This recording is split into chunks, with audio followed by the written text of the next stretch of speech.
Westeros is practically littered with queens, but there is one queen who I love above all others. There is one who is an icon, who is a legend, who is the moment because she's just so goddamn fabulous, and let me tell you who she is. And no, I'm not about to say myself, only I am able to make that homophobic joke, okay? But the actual greatest queen of Westeros is, of course, Genna Lannister, that buxom beauty of the Westerlands, your queen, the greatest living icon in Westeros. She's beauty and she's grace, she's Miss United States, Westeros. If anyone's wanting to be like, oh, Genna Lannister is not a queen, fuck you, I mean it in the gay way. That comment is homophobic, bitch. For anyone who doesn't know who Genna Lannister is Tywin Lannister's little sister. Now, she does not appear in the TV show because we just can't have nice things. But we do get to meet her in the book, and my god, I love this character. She is the perfect combination of just like all the Lannister-isms. Like, imagine if you took Tyrion, Tywin, and Cersei and just like put their personalities in a blender. It's her, and she's just fabulous. She's got Cersei's confidence, she's got Tywin's shrewdness, and she's got Tyrion's mouth.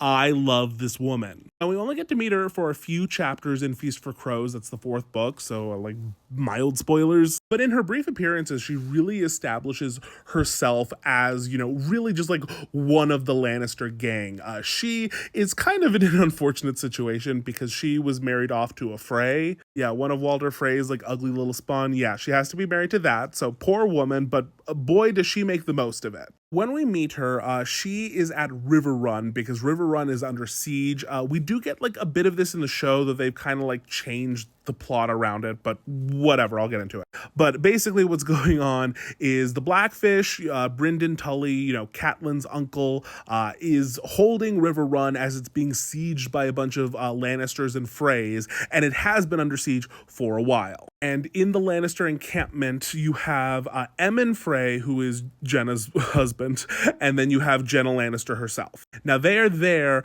because one of Tywin's last acts was basically after they defeated the North, you know, Robb got taken out during the Red Wedding, and the Riverlands were in open rebellion with Robb in the North. They are doing some rearranging of who owns the lands and who has the titles. So Riverrun has belonged to the Tullys since Aegon's conquest, and now because the Tullys were in open rebellion and Tywin is Tywin, he's like, okay, I'm taking it away from you guys and I'm going to give it to someone who remained loyal. And in this case, that ends up being Aemon Frey, who Aemon Frey is Walder's, I believe, second son, so he's not even the heir. But more to the point, it's, you know, it's his sister's husband, so he's being like, okay, let me throw you guys a bone, and I love my sister, so you guys get the big, nice castle. Now, despite the fact that Aemon Frey is a Weasley little shit, he thinks he's a lord now. Well, he like technically is, but he doesn't have the aura.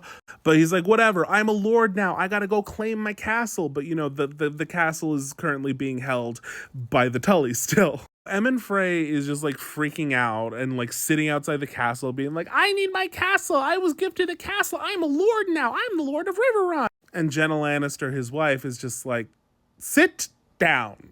You are stupid and I don't like you. Also, did I mention you're dumb? And so this is the scene that Jaime finds when he arrives at Riverrun to basically put an end to this. And it's at this first meeting that we really get to know Genna a little bit more. We've heard about her a few times throughout the books when they mention like Aemon, and then we actually meet in the books her son, Cleos Frey. In the books, when Brienne is trying to bring Jaime back to King's Landing, there's actually a third member of their little party, and that's Cleos Frey, who was the envoy from like Cersei and like the Crown. So he is supposed to be going back with them, but then during the journey, there's fighting as there is, and he doesn't make it.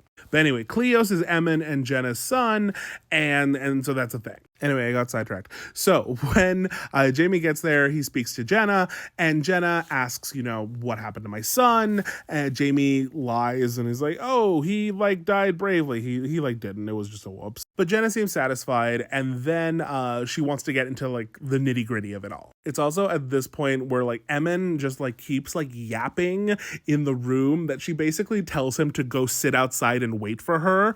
And because he's just such a little shit, and she just totally overpowers him. He's like, Okay, fine, I'll do it. I'm Lord of Riverrun. So stupid. But then when it's just Genna and Jaime, really like all the cards are now on the table, and Genna just starts calling shit left and right because like Kevin Lannister had been offered the Hand of the King position by Cersei, but he had turned it down because he's like, I know what you're doing.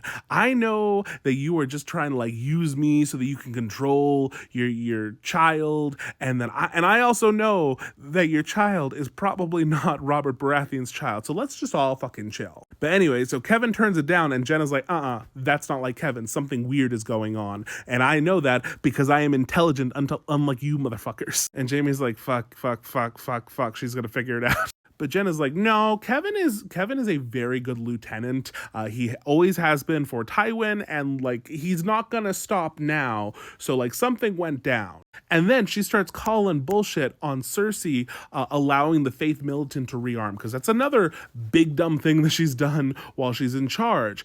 And Genna over here is like, let me tell you why that is stupid. And it's Genna who remembers all of the history shit and is able to start dropping it in front of Jaime. Jaime, who, you know, didn't like to read it as a child because he was dyslexic, but whatever. But anyway, my point being that like he wasn't one for the histories. But Jenna's like, yeah, no, that's a stupid idea, because the last time the Faith Militant was armed, it caused open rebellion after Aegon the Conqueror died, and it caused big headaches for both of his sons during their reigns. Also, to end it, we had to literally pay people to go basically put bounties on all the Faith Militant, and then it got so bad that eventually there was like thousands of these people being like taken out by just like randos in the street. And then she goes on and she's like, and then that didn't even end until Maegor was gone, and then Jaehaerys had to be the one to be like, hey, we will pardon all of you and take the bounties off your heads if you will disarm yourself. And as Genna explains all this, she's then like turning to Jaime, be like,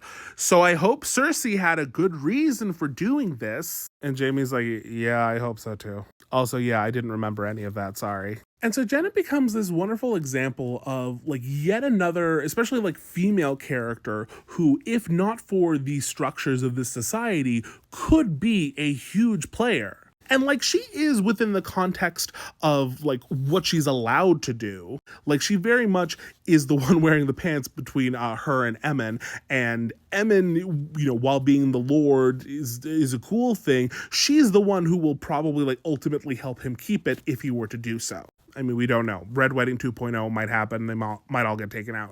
But beyond being a potentially like very talented player of the game, if she was ever given the chance, it's very refreshing because she also has like such an emotional depth to her. She's like an emotionally intelligent person in a way that we don't see many of these characters being, because most of these characters are like emotionally stunted in some way and they have to kind of like work through that being their whole like, you know, narrative arc, whatever. But Genna has like such a real sense of not only like events and like political machinations, but also just of like people, herself, and the people that she loves. One of my favorite parts in the entire first chapter that she's introduced has to do with her talking about Tywin.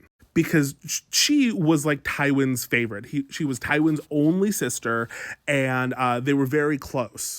And so when her father betrothed her to Walder Frey's son, he was livid. This was basically an insult. Walder Frey knew that Tytos, their father, was a very weak-willed man and took advantage of it. And so because Tytos wanted to be liked, he went along with what Walder was, you know, proposing. And that was to marry Genna Lannister, the only daughter of the Lord of Casterly Rock, you know, the Warden of the West, to not even his heir. Walder Frey did not even marry this very good match to his heir. He wanted to marry her to his second son.